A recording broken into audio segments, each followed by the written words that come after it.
I'm Farai Samhungu. I work with CommsConsult in Africa.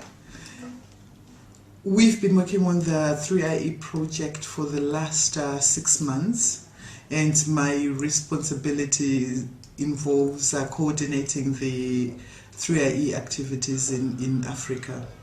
During the last 6 months, we've focused our attention on mapping all the grantees.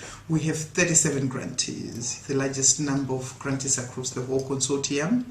And all our grantees are spread across the rest of Africa, from Mauritania, Sierra Leone, we have Burkina Faso in West Africa, coming to East Africa, Kenya, Uganda, and then quite a number of countries in Southern Africa, Zimbabwe, Malawi, Mozambique, and also another concentration of grantees in Ghana.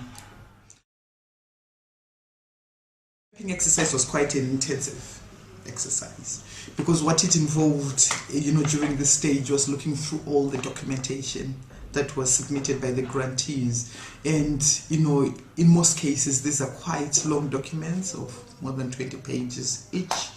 Just the grant applications, and then we have to look at the policy influence plans, and in some cases, based on the stage at which the grantee is, it also involved looking at the progress reports.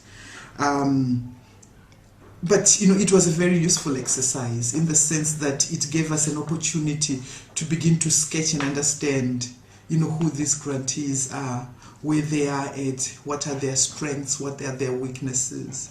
But at the same time, I would like to say, whilst we say we understand them, we don't understand them enough, because our analysis and judgment is based on looking at documentation. So the next stage that we would like to to go to is having more direct interviews with our grantees, interactions with them, having conversations, to try and answer some of the questions that we had after going through the mapping exercise. We really have to, as the PIM team, invest some time in understanding the policy contexts within which our grantees are operating in, because that's the only way we can begin to support them. If we understand, for example, in terms of provide support around communication landscapes, we have to understand what if it's Burkina Faso, what does the communication landscape look like, what does the policy context look like, and the relevance of the work that the IEs are doing, and further to that, then what sort of support can we begin to to give to them. There is a lot that we don't know ourselves, and we've based our judgments on very subjective ways of doing things, where we're judging that documentation. But we're quite excited that the new stage that we're going into, which will allow us more direct interaction, will give us a bit more knowledge and understanding of what they're trying to do, and also